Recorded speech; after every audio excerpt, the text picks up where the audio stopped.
I'll talk about it. All right, welcome back. It is week 1 of season 2, the season of movement.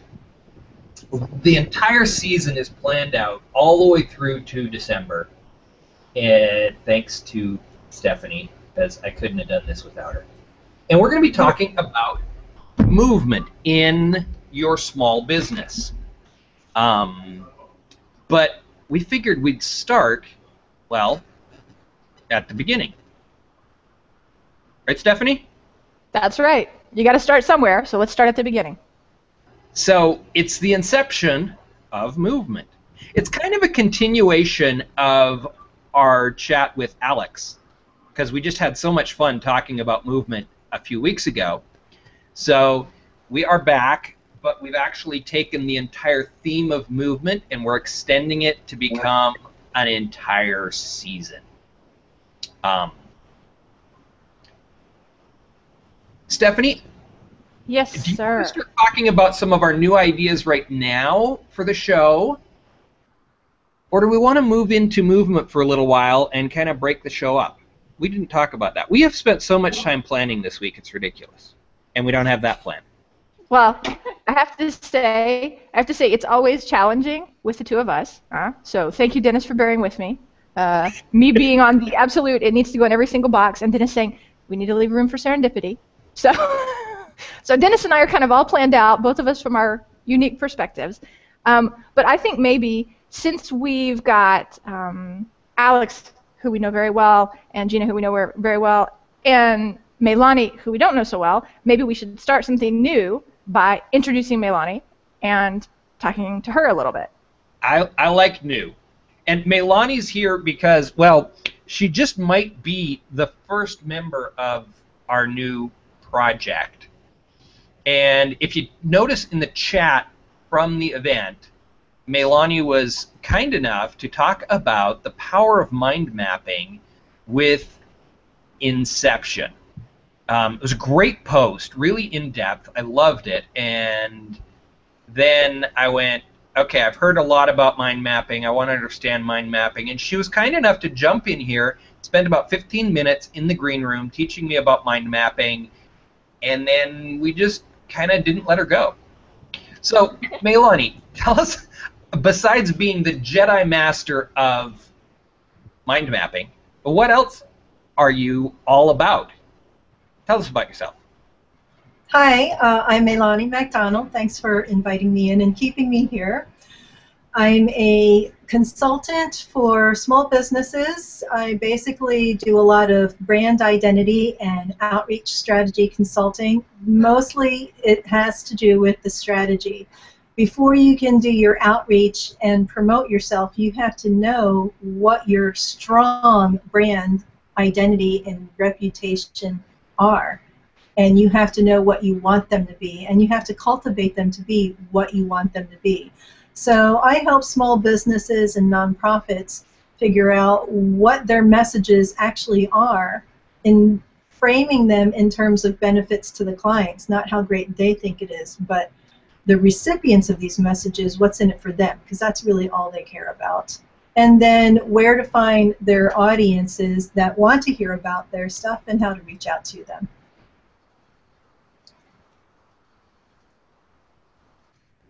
So, you and I do a lot of similar stuff. This is kind of cool. I mean, we bounce around each other. I didn't go in depth into looking at your profile to capture this, but we're going to have to talk more in the green room because we may have some great opportunities to help each other's clients out. I love this. Here we are, like one side of what I do, the whole branding thing, the other side, the whole creative HOA, and we got Alex here. And we're just, you know, we need some financial planning people here, Stephanie. Do you know any financial planning people? On Google Plus, I know one. You know, sometimes it's nice to be the only one. I don't know. Well, maybe I don't know what you want to do. Do you want to talk about kind of how this all links into Inception, or do we want to hear maybe Alex's ideas about movement and inception? Because I'm interested. She kind of jumped all over it when we posted the show. She was like, "Oh, this is a good word. I like this word." So I was excited to hear what she had to say. I would love to hear what you've got to say, Alex. Communicate some amazing thoughts about inception. I just said that it's a good word because it's a difficult word for me. Because of course the first thing I think of is the movie, which Dr. V, as he was called in the green room, totally referenced. But Inception is tricky because I think the beginning is always tricky. I was telling Stephanie in the green room, for the last couple weeks, I have not been able to write a thing, and I have no idea why. Anyone that writes knows like the pain of the white page. It's just terrible, and I just think that's. When I think of, I don't know, I think Inception is scary. It's scary for me because the beginning is always scary, I think, and it's the hardest. Once you get to the middle, it's like, okay, we can do this. So yeah, that's why I was like, ooh, Inception. I don't know. I don't know about that. I don't know. But obviously the movement follows the Inception, right? So I think once you get past that, then you get the movement of anything. It's true for anything. You could say the same about relationships. I feel like I should talk about communication. So you could say the same about relationships. The beginning of a relationship is the difficult part. It's the really difficult part because you're working into disclosing information and you're reading the other person's disclosures to match those disclosures to create the relationship. The beginning is the hardest part. Can I just ask you a question? Because this came to me this afternoon as I was thinking about what we were going to talk about. Okay, you know the song by Semisonic, right? Called "Closing Time." Yes. Oh, I love that song. Yes. Okay, and you know what they say, right? Every new beginning comes from some other beginning's end. Uh-huh. So is part of the reason that we have such trouble with starting is because actually in our minds it's starting over, and so you're walking away from something to start something new. You think that might be part of it? That's a really, wow, Stephanie, that's really profound. Good job. Oh, God, I have to go then. I've said all I can for today. You did it. You're done. You're done for the day. You're done. I think that's a really good point. I think that's so true. I mean, think about, the easiest way to think about it in terms of relationships are romantic relationships. The beginning of romantic relationships probably can be difficult because you're leaving a romantic relationship before that. So, you're going into it. I think also the beginning of things going along the same idea is that when you go into things, you have these preconceptions. It's just how we enter anything. We stereotype. It's just what we do. It's if you can move past those stereotypes that are going to make you a better communicator, a more ethical communicator. But when you think about beginning anything, you're going into it with preconceptions. You're going into it with my post that I finally got out this week with fear. You're going into it with that fear. And I think you're right. I think it has a lot to do with you're leaving something behind and starting over, or you're moving into something that's so different that it's difficult for you to get past those preconceptions to actually do it, actually start. Yeah. What do you think, Melanie? Well, I was just mentioning in chat that I like what she's saying, but I'm kind of the opposite. With the problem is not for me in starting new things. It's in after they're started, because I love strategy planning. I find it so exciting. I love ideas and the creativity of it all. But then once it's started up, it's hard. It's a little bit harder for me to keep the interest in the ongoing details of it all. I kind of compared it to the starting up and the creativity of coming up with the ideas is like cooking a really awesome meal, but I don't want to do the dishes afterwards. I don't want to do that follow through as much afterwards. It's not as fun as the cooking part. So I have a question for you then. Do you think about that before you start? Does that become a part of your thought process before you actually begin? Like if if you're gonna cook a big meal, you're like, oh, I have to do the dishes. I don't want to start. Well, it's starting to. I've realized that it doesn't work for me to just keep thinking of great things, and I have to actually organize. And that's kind of what we were talking about in the beginning, where I was with my mind map and creating all my task lists and a schedule to do it. But I'm a real big fan of collaborating. So what I like to do is find people that get turned on by taking care of all the little details and doing sort of the middle stuff, and other people that really like the cleanup part but don't really so much like the beginning part, and try to form collaborations where we all bring something wonderful to the table and we feed off each other and we complement each other. Okay, can I just say, Melanie, we really should not talk in the green room now. Because I'm exactly like that, and it could just be disastrous. Yes, grasshopper. Exactly the same way. I love the ideas and the processes and getting things going and creating those ideas, but yeah, there's a reason why I work really well with certain people like Stephanie, because she's just awesome at dishes. Oh, come on. Now, see, and this is where I love you, Dennis, but I have to be honest, I'm a great cook, huh? So let's just stop right there. I'm a lousy Stephanie. I am a horrible cook. So no, yeah. But I know what you're saying. I think there are people. I think you're right. At a certain point, you recognize your strengths, but I like the question that Alex asked, because at a certain point, even if you're able to recognize that about yourself, does it change the way that you approach future projects? I mean, does it really change your mind and you decide, for example, no, I'm just not going to do this because I know I won't follow through?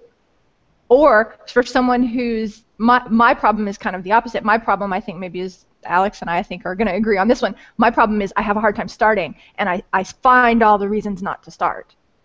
But the truth is, the result is the same. We don't do the project, right? Yeah. Whether it's you guys because you don't want to do the dishes, or us because we're afraid of it, we don't do the project, and that really stinks. So you team up. So you team up. Exactly, and that's and that's where Dennis and I think, have really benefited both of us from our collaboration in different ways. But it's actually allowed us to get this thing out in front of people, which to me is what it's all about. You know, the thing is, we started collaborating on this show in April, and at that point in time, I was about to kill Network RoundTable and pursue other shows, which have since been canceled, ironically, because together we work so well that this show has just really got some great traction, and, we've taken it from inception to something more complete. So, yeah, I mean, finding those right people in collaboration is vital. There's my thoughts. 2 cents. I need to find a Stephanie for my show. I've been doing my show since before there were Hangouts on air. Actually, I started it when just plain Hangouts first came out. Oh, really? Yeah. I highly recommend a Stephanie. Yeah. She's very difficult to work with. Dennis will tell you that, and there are other people who will tell you that. She's difficult to work with, but ultimately worthwhile. Well, God, let's stop talking about me in the third person. Dennis can be very difficult to work with. Even Alex could actually speak to that one. So, yeah. But I think it's all about personalities, though. I really think you guys are onto something. Collaboration, I've supported for a really long time, and it is, but you have to find the right people to collaborate with. You really do. If you are working with someone that's a lot like you realize really fast that it's not going to work out. I feel like you find all the qualities in you that you can't stand in them, and it just it just doesn't end well at all. Yeah. That's exactly true. And the thing that I love about the world that we're living in now is that it is so possible to find those people, that you work well with. And it's so easy to quickly discover this is or this isn't working. And we're all working on collaborating this. So when we realize this isn't really going in the direction, it's much easier in the world that I'm in today than it was even a year ago to just go amiably, let's move in our own ways and respect each other, whereas able to network so quickly, it was not possible. You kind of just kept fighting through these relationships that were not working. And then you destroyed the relationships, or at least I did. Whereas now I'm able to walk away from them and still have great relationships in most cases with the people that we just don't work well together with. I don't know why I just clicked on you, Stephanie, as I said, don't work well together with. Do you think that age has anything to do with it? Because, Dennis, I noticed that in your description there under the event listing, you mentioned you're only 23 years old, for crying out loud or something. And and Alexandra. I think that's Alex. He's only 23. And Alex goes to your question, too, with the knowing yourself and knowing your strengths and your weaknesses, and will that make you decide to follow through or not? I think that, I'm scattered. I think a lot of the people that like the beginning things can be scattered, and that's the part that makes it hard to do the follow through. But I also have been around long enough to know that if I don't get a hold of that by the horns and deal with it, then nothing is going to come of it. Whereas somebody in their early 20s, it might be a little easier to move away, to give up, to walk on. I mean, like I said, the TGIF show, I still do it, even though I've kind of gotten to the point where I'm losing interest a little bit, but I know that I'm getting way too much benefit out of doing it in my business to give it up. And so I will probably keep doing it until they kick me off of Google+. But, even though I don't have a Stephanie with me. And do you think that some of that discipline can come with age? Is there a generational thing there? I think the most important thing is that you know yourself, and that does come with age. But once you know yourself, you'll know your strengths and your weaknesses. You'll know what you do best and what you really don't like to do. And then you can surround yourself with the people who can counterbalance the situation and fill in where you are weak, and together you can be a formidable team. But if you don't know yourself, then you don't know who to bring into the group to be able to make a strong and forceful team. Yeah, I think that's an important point, Gina, and I think some of it, I'm not sure it's age, I think it's experience, and not necessarily an accumulation of experience, but an openness to experience. The fact that you're willing to take things maybe less personally, you're willing to fail, you're willing to take chances and say, gee, that really didn't work out, but it doesn't mean I'm going to stop. Which is very interesting, because now that I say that, it brings me back to the whole idea of starting over, right? I'm stuck on starting over. I don't know what's going on with me today.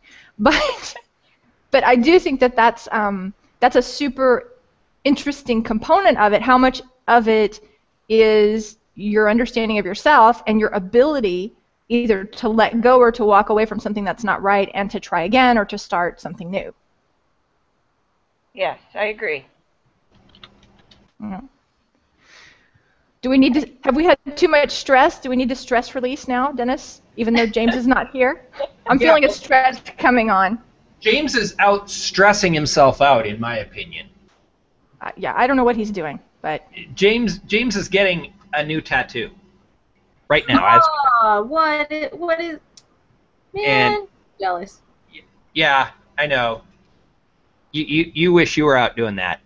Yeah, I do. I've been wanting to get one forever. You should have gotten one while you were down at Gemba. I know, right? I should have got the cat. I should have done it. No, my next one is going to be a big one. That's why I've been waiting. Okay. Mhm. Yeah, my next one is going to be the same as all the other ones I have. Not. That's right. What's with the tattoo you hate? Huh? I have tattoos. Gotta get some tattoo love in here. I have tattoos. Oh, Yeah. that's not it. It's just no, thank you. Is it the needle, Dennis? Be honest. No, Is it it's the needle? actually not the needle. I don't think. I don't have a problem, having my blood taken or anything like that. I just don't. I think some of it is just like because I'm a creative. It's like you can't really give yourself a tattoo, and I really don't know that I want anybody else trying to do what I have in my head. It just never works out. I don't know. Well, maybe that's it. well, Now maybe we're you all just haven't analyzing Dennis. I'm not sure why. Maybe you just haven't found the right person, Dennis. That's what you need. You need a Stephanie for tattoos, and then you would do one. You have to choose your artist I actually, all of my tattoos, now that I have a ton, I've got like 6, they're all done by different artists because I was looking for different things for every single one of them. So, you find the artist that works for the tattoo, and it can take years to find the right artist. It can. So don't give up, Dennis. Don't give up. There's hope for your tattoo. There's hope for you. Oh my God. I saw one tattoo that was really funny one time, but it doesn't make sense. I don't think Alex could even get the joke. But it was, this guy had like these little footprints across his chest and then down his back, little black, funny, comic-shaped footprints. And on the back was the little, the little 7-Eleven character that had feet, but it was the logo with feet. Do you remember that? In the early 90s and late 80s? Yeah, he had that guy on his back shoulder. And so the guy had walked up over his shoulder and was... Alex, do you even know the character I'm talking about? No, I was born in 1990, so... Yeah, I think they killed the ad in about 93. You don't remember that ad, Alex? Really? What's wrong with you? No, I was an avid TV watcher in my young years, but 3 years old? Oh, no, I can't say I do. Oh, Emin John says, a Stephanie for tattoos are body art spreadsheets and thingies. A thingy now? Yeah, can't you just see that? A bunch of rows and columns? Guys, okay, you know what's going to make you laugh? You guys think I'm so boring. I have been... I love you. No, but it's hilarious because I have been, for a long time, trying to convince somebody to get a tattoo with me. Because my mom was going to do it, and I said I'd go with her, and then I have a friend who was going to do it, and I was going to go with her. So, Alex, you have to come. I feel this is a hangout in real life that's going to happen at some point. I think it should. I want to go with you. Oh, well, everybody come. Or you tell me where the artist is, and I will go. Okay, I'll just produce the HOA. Yeah, and I'll just watch it. Yeah. Gina, maybe it's a family thing. I don't know. I don't know. I have no desire. I have natural tattoos, scars that have happened from real life, and those are my tattoos. Absolutely. I was a roofing contractor. These hands are covered in all sorts of symbols. Stephanie, just be careful once you get it started. You like to keep going sometimes. Well, I know, but that's okay with me. I would be all right with that. You get addicted.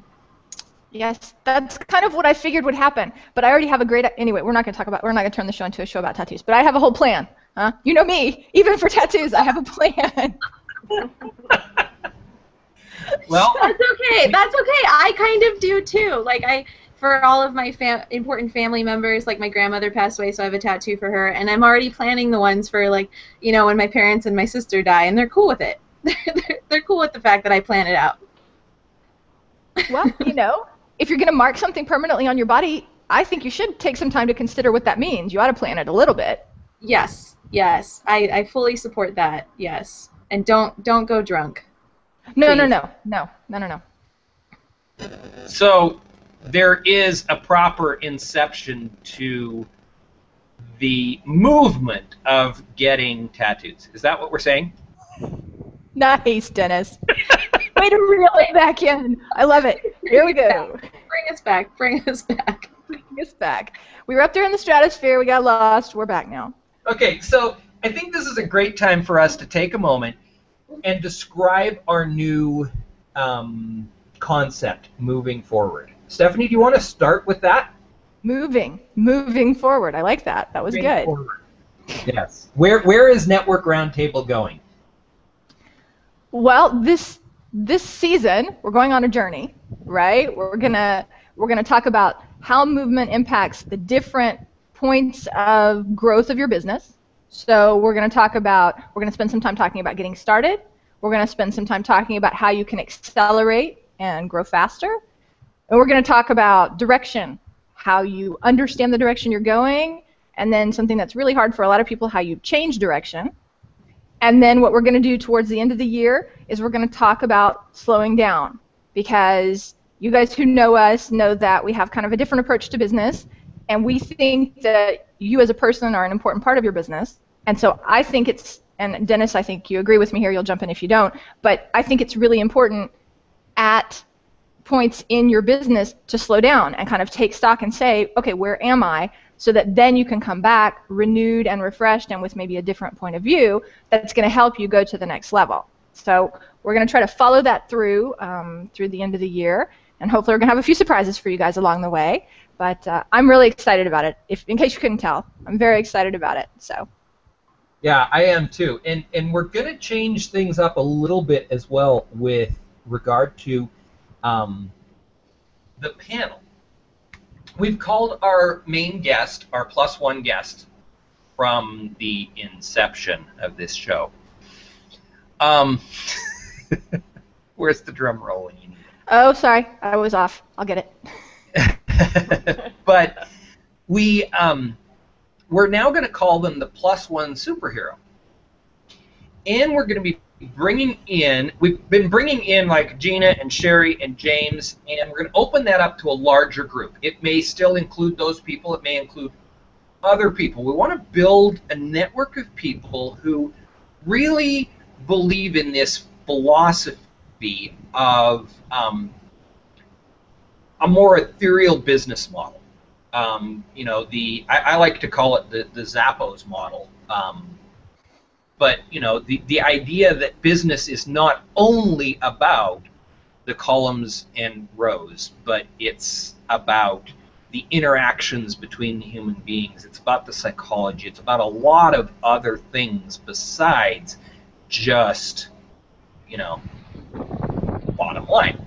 And so we want to put together a team, and we want to call these people our sidekicks and superheroes. And this is where, Melanie, you come in today. But we want to bring in people who are like-minded, who enjoy the topic, and may want to come in and be a part at any given time, on any given week, of the two more ethereal sides of our purpose statement. Our purpose statement being inspiration, motivation, and education for your small business. And the inspiration, motivation has come specifically by Sherry and James bringing us a quote each week and bringing us ideas on how to manage stress. And we still want those pieces, but we're going to be more open to who that may be that that comes in. Based on what is the word for the week that we are learning about. So if you're interested in becoming a part of the Sidekick and Superhero team, let us know. Of course, we are going to be reaching out to all the people who have been guests in the past to possibly add them as members of that Sidekick and Superhero team. So Alex, that includes you. So you've been drafted, Alex. Yeah, Yay. yeah. Do I get to have a name? Like sidekicks get names. Yeah. Or superheroes have names too, huh? Superheroes have names too. Okay, I have to think of something with communication. And a superpower. You can if you're part of the Network Roundtable Sidekick superhero team, you can name your superpower too. Ah, I already know my superpower.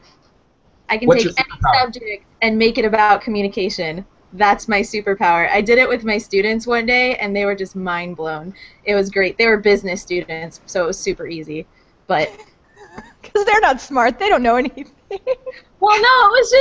They were like, well, we want to go into business. What does that have to do with communication? I was like, really? Could you make my life any easier? Like, you couldn't have done, like, horses. What does that have to do with communication? Like, no, they're like, well, we want to go into business and run a business. I was like, oh, my God. Have you learned nothing in my class?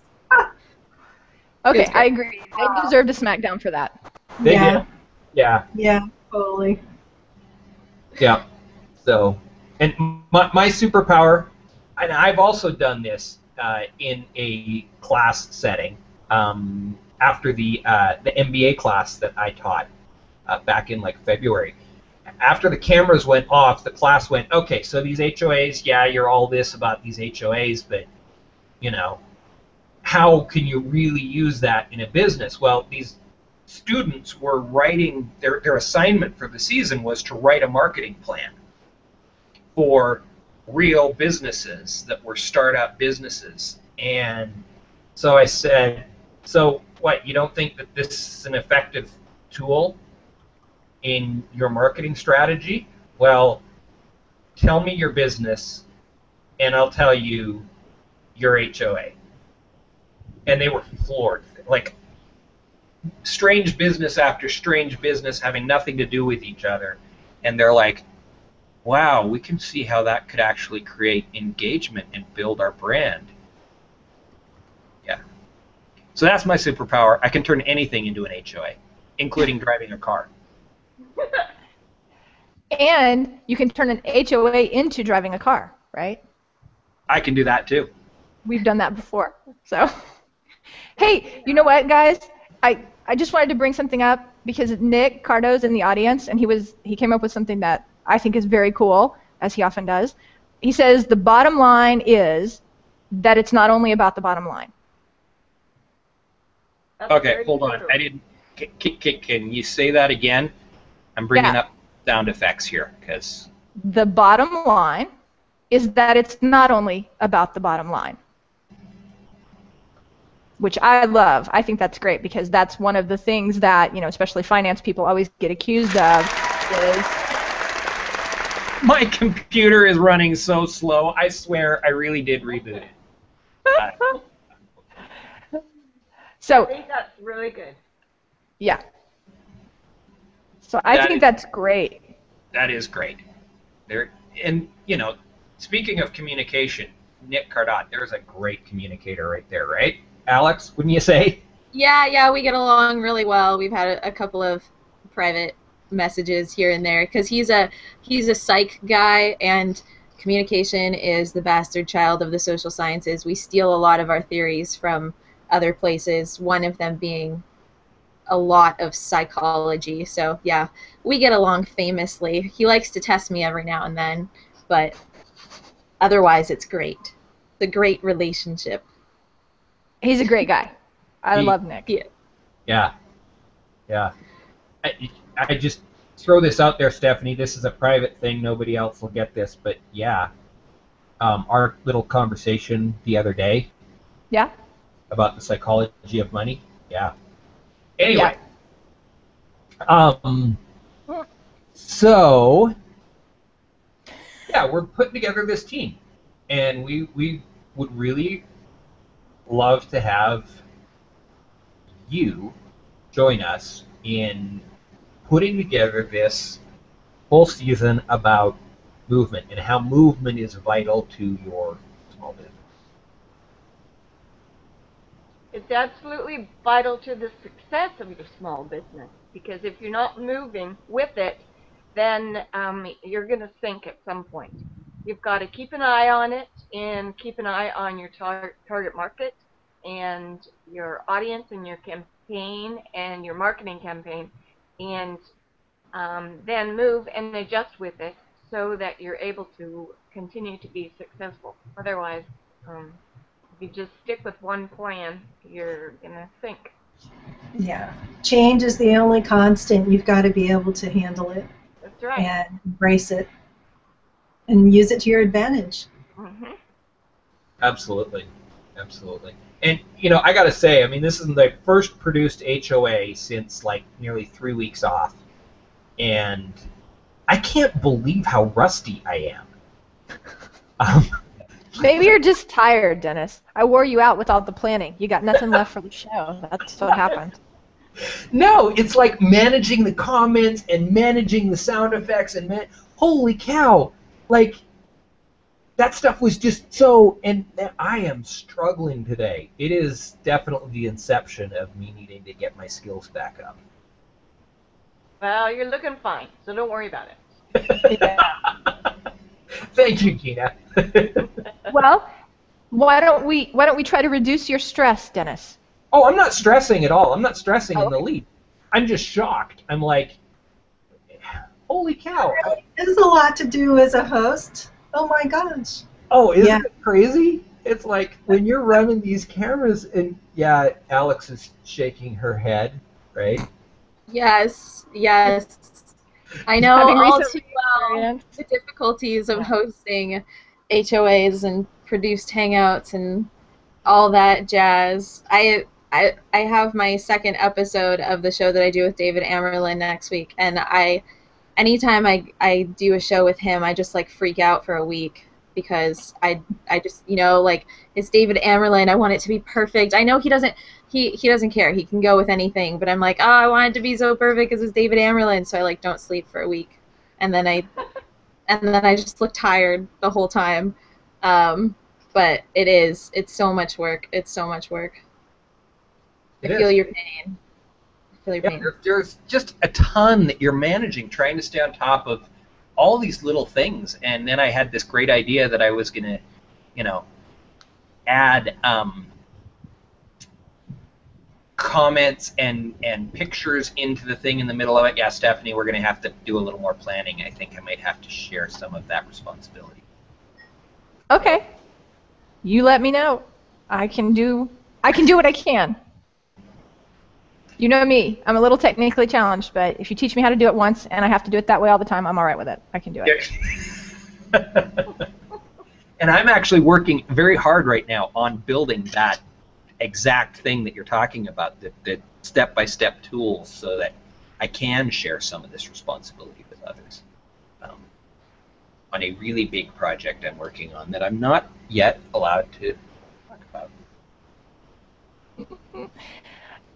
So do we want to, because so far in the new version, we haven't done a lot of what we were planning to do.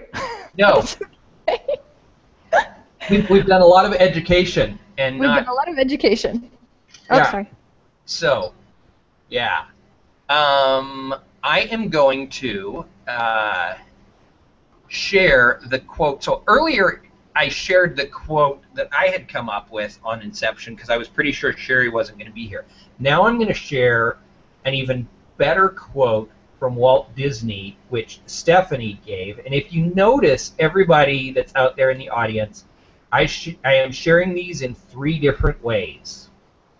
And there's a reason we want you to share these. You have an Instagram version, you have a Pinterest version, and you have a Google Plus Facebook version. So, just in case you didn't know, Square is Instagram.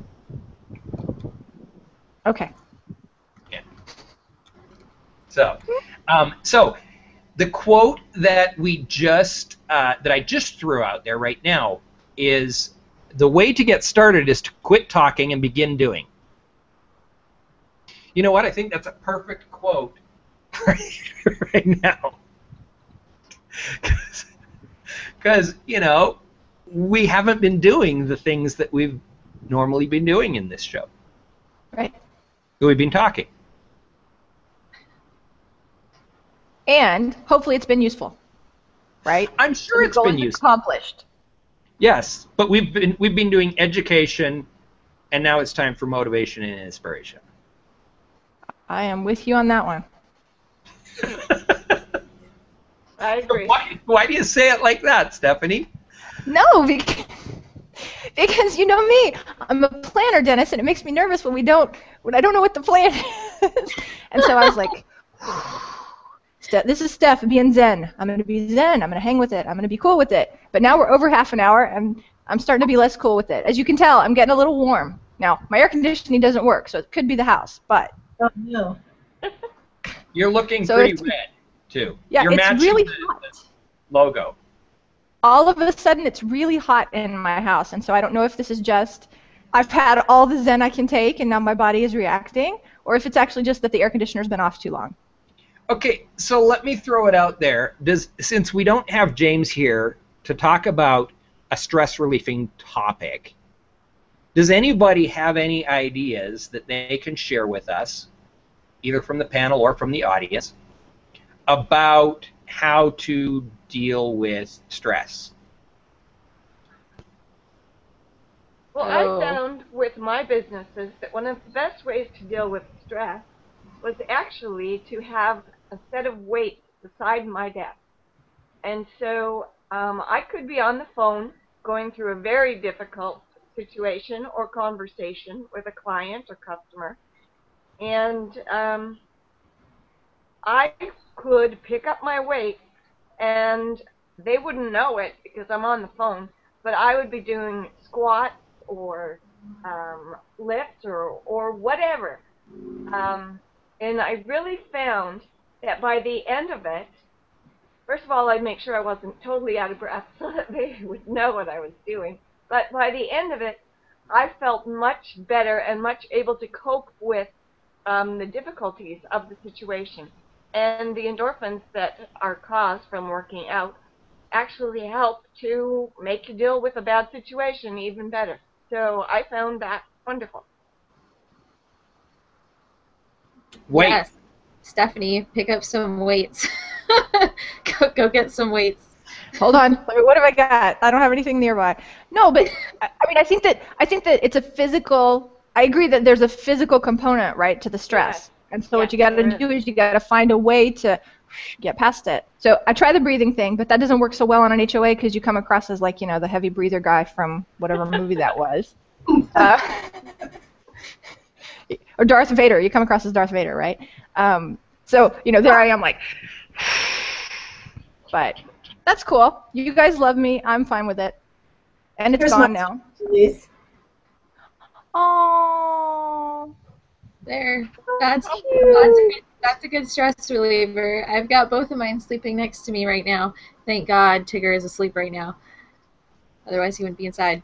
I think relieving stress is very it's very subjective. I think that we all do it in different ways. And, you know, I could tell everyone here, like, yeah, just do what I do. Go work out for 2 hours and you'll be good.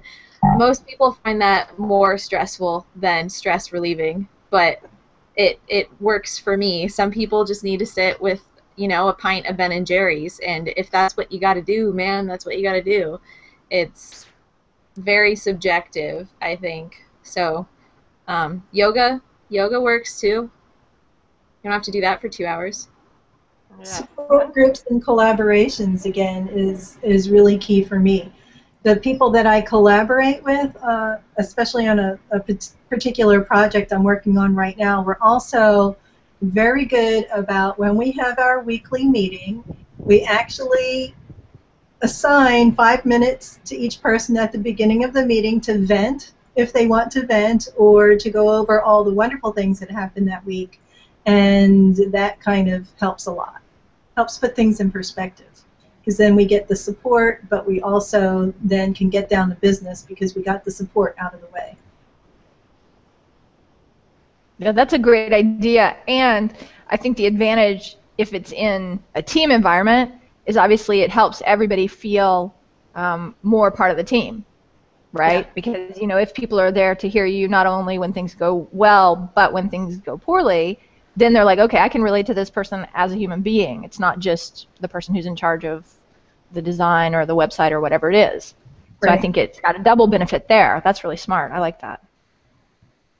And once again, I think it comes to knowing yourself. So you know if you need to work out or do whatever as a group, as a team, have dialogue as a team, or if you need to do it on your own. Whatever works for you, but just get to know yourself so that you're able to do what works for you. Go to a movie. If that works for you, do it. That's my big stress reliever. Play Second Life.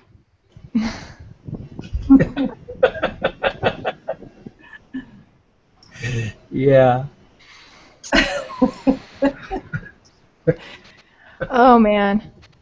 They're being a little mean to me in the comments now, which is making me stress again. So. No, yeah. I'm are. kidding. Ammon. They're not being mean to me. Ammon and Christine, you're fine. I'm so glad to see you guys. And now I know it is the air conditioner that's making me this red, because there's not a breath of air in my house. Seriously, and it hasn't gone away. Where are you? I'm in Arizona. Oh, gosh. I feel for you then. I'm near Palm Springs, so that's like being in hell. Yeah. That's pretty hot. So I think we're going to hit 107 today. So yeah, I should have thought of that before I said the air conditioning could wait. Only 107 today? Jeez. Yeah, but we've got like 35% humidity, so it feels really, really hot. Ooh. Hey, I relate in a desert too. Yuck. 35% humidity sounds pretty nice for me in Ohio. We're usually a bit farther up there as far as humidity goes, but it's only like 75 degrees here, so I don't have air conditioning either. Feel your It's pain. a lot different when the temperature's in the 1-teens, let me tell you. But Alex, can you at least open your windows and get some air? Yes, I can. I have a lot of windows in this house, so yeah, I can. I actually, because I'm originally from Hawaii, heat really doesn't do much for me, but because I have a golden retriever, I have to think about it a lot. I thought about getting her a kiddie pool and just filling it with water and putting it in the shade and just let her lay in it all day. I might do that. That's a good idea. It's a good idea. Or like did you see the thing? I don't remember where I saw it. A dad like took like an air mattress and filled it with water and froze it, so the kids could play on it. So they couldn't afford a pool apparently, or they didn't have room for a real pool. But that's a good idea. What did they have that was big enough to freeze a? I don't know what he put in it. Oh, yeah. How would I do that? He put something. You can afford a swimming pool, but you have a walk-in freezer? No, but I think it was. Did he freeze it before he put the water in? I don't remember. I'll have to look it up. As you can tell, it was not me. 'Cause I would have known. If it was my project, I would have known. I could tell you. But anyway. Yeah. Okay. So my stress is down, even though I'm still bright red. So we can move on. We can get motivated and/or inspired now. Okay. Motivated and/or inspired. You're not drinking Tab. No, I got something else today, but I can't show it. We'd have to pay for it. It's something that other people actually drink, so they might actually know that someone's drinking it on air. All right. Okay. Wow. So, have we figured out our word for next week? I don't think so. No. Okay. It's still up in the air. It's still up in the air for lots of reasons. But see, because we plan so well, and then we don't stick to the plan. This is what happens. We didn't stick to the plan? I think this was exactly what the plan was. I know. This was what the plan was. You're right. It's a horrible experiment in torturing Stephanie Sims.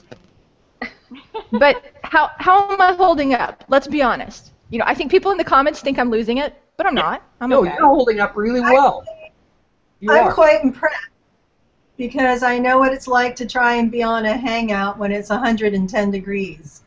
And you're doing it and you have no air conditioning. I am super impressed. Well, thank you. You deserve one of these. Yeah. Although, I have to be honest, the very first live hangout I did was with Tracy Baker. And God, it seems like it's been a long time. It hasn't been that long. I was going to be so smart because it was about healthy, living a healthy lifestyle, and I did it from outside, right? Well, it was in the spring, and it was supposed to be not hot. But where I picked to sit, the sun kept creeping up my legs, and so I knew I couldn't get out in the middle of the HOA and change spots. And so there I am with my legs burning, and I'm trying to talk, and I'm like smiling. So thank you, Tracy, for bearing with my heat-related issues. Oh, yes. Thank you, Tracy. Okay. Somebody else talk. I don't want to. So, No, but did we talk about the quote? we didn't talk a whole lot about the quote. Let's go back. There was actually 2 quotes, too, that we threw up. So I'm scrolling back through the comments here to where I posted it. Alex, I'm going to throw this out to you. I'm going to read the quote again. Let's hear your thoughts on this. The way to get started is to quit talking and begin doing. I think that's an interesting quote for a communications person. It is, yes, for a communication person, it is, and for a rather type A personality. I am a planner. I like plans. I realize that plans are made, they're like rules, they're made to be broken, but you have them for security and make you feel good. And I think the hardest thing is taking what you're talking about and making it into something. And the only reason that I have issue with this is because you never quit talking.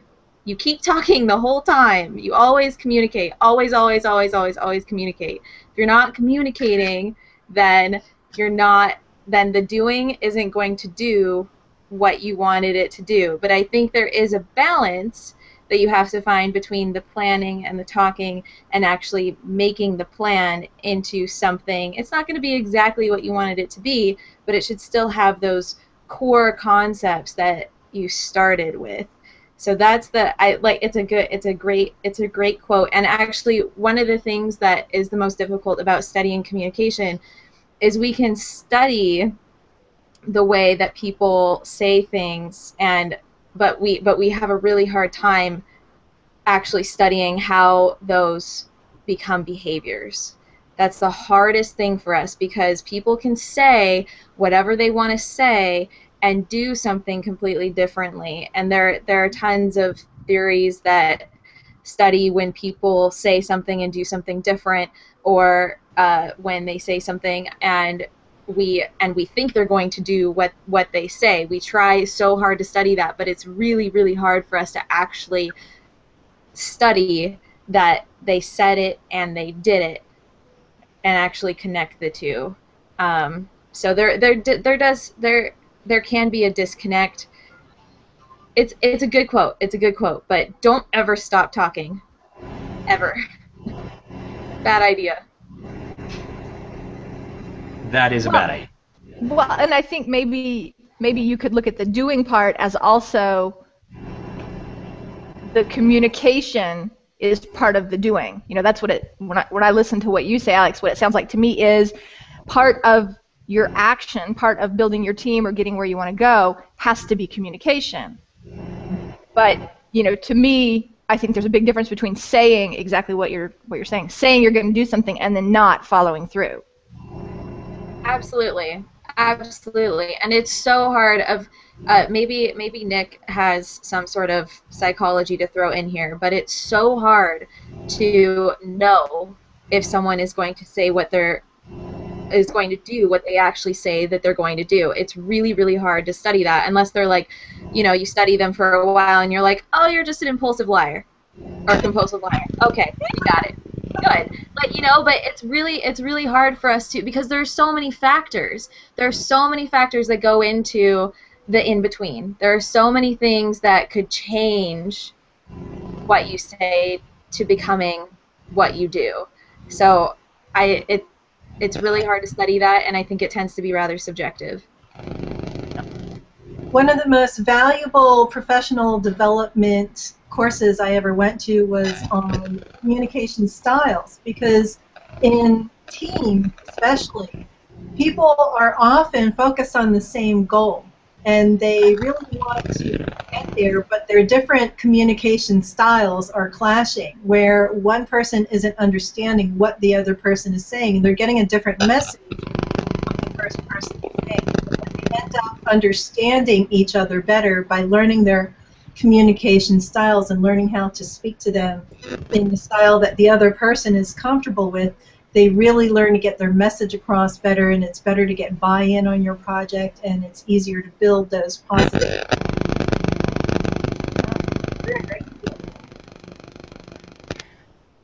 Well, do you think it's also kind of back to the knowing yourself? You know, it kind of circles all around, right? You need to know yourself so that you can understand when I say things in a certain way, it doesn't translate well, you know, so you can adapt the way that you're approaching the communication.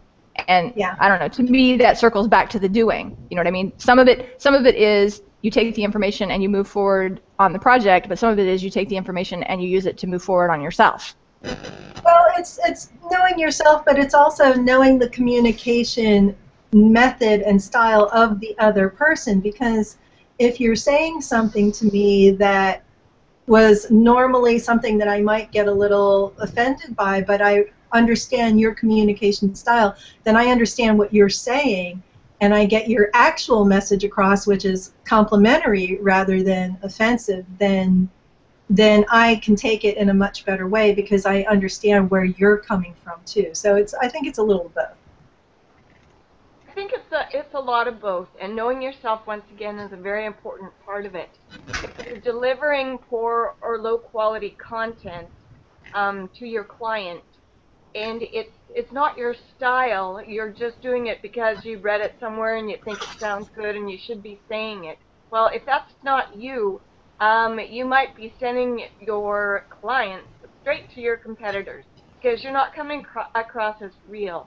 So I think it's important to know yourself. Don't just do a chock-a-block sales copy that you read somewhere about content, but actually deliver content that you believe in, and it comes from your heart. It comes from who you are, and I think the person will be able to pick up on that this is real. This is what this person really feels. And I think it will help sell whatever product or whatever you're trying to get across. Can I just say you're all right? I mean this is exactly what I teach my students. The base level of understanding a message is frame of reference. That's what we call it. We call it the frame of reference. And you have to understand your personal frame of reference, but you also have to understand, or at least attempt to understand, the frame of reference of the other person, whether they are the sender or the receiver of the message. No message is ever going to be understood exactly as it was meant to be sent. It just doesn't. It's a utopian idea that just doesn't happen, because messages are created by us, and they are created based on our frame of reference. So you're both right. You have to understand the self, and you also have to understand the other. And in groups, that's when it gets really kind of complicated, because now you're not just understanding yourself and another. You're understanding 5, 10, 15, 50 people, which can make it kind of complicated. So based on the message, if you're in a business setting, you're probably only going to try to understand the business frame of reference of the rest of the group. So because that's what you're going to mainly communicate about. So I mean, it does, and I agree, Stephanie. That's a part of the doing. It really is. It's so I almost think of this as cyclical. Like, you do and you talk and you do. It's kind of because you're not going to start planning if you don't understand the people that you're planning with. But I think that that is a part of the doing too. So I think I think it's all related. Is that a chicken? No, they're dogs barking in the Caribbean. Ah. Okay. Oh my gosh. Okay. So, yeah, as if we didn't have enough weird sounds in the background. Oh my gosh. I'd like to say goodbye now. I'm really sorry, but I have a meeting coming up in 15 minutes with my team, so I've got to sign off. Thank you so much for inviting me in. I learned a lot today from all of you. It was a really wonderful experience. Really appreciate it. Thank you for coming, Melanie, and it's nice that someone was watching the time, because I think it's actually time for us to go too. It is time for us to go. We're out of here. Thank you so much. Melanie, thank you for being our official sidekick this week, even though you didn't know you were doing it. Alex, thank you for being our superhero this week and bringing your superhero power to our HOA. We appreciate that. And we will be back next week with another episode in the movement theme. And, of course, for the next few weeks, we are going to be talking all about various areas of the getting going. So this is the inception of getting going in movement. And before we sign off, we just have one more thing. Those who've been with us forever know about Lightning Round, but we've changed Lightning Round just slightly. Again? Since it's the season of movement, we want to know how the show moved you in Lightning Round. Yes. So use the hashtag Lightning Round and tell us how the show moved you. Now, please. Yes. Please. No bad chili jokes, Yaman. Okay? We got that at the beginning. We're done. So other than that, you can tell us how the show moved you. Thank you. And Alex, any closing thoughts? No, just thank you so much for having me back. This is fun. I need to think of my superhero name. This is probably a really bad idea, but if anyone out there has a good superhero name for the superpower of making anything about communication, drop it in the comments. We'll crowdsource it. Why not? Crowdsource Alex's superhero name. Love it. And let's, keep the superhero names for anyone. Let's crowdsource all of them. Keep the superhero names short enough they can be hashtagged. Right? Okay. Yeah. So, thank you, Alex. We will have you back for sure. We've now kind of wrangled you in, so we'll have you back as a sidekick anytime you are inspired to want to join in, you have some ideas on dealing with stress, a quote that might fit with the subject of the week. Love to hear from you. And Stephanie, closing thoughts.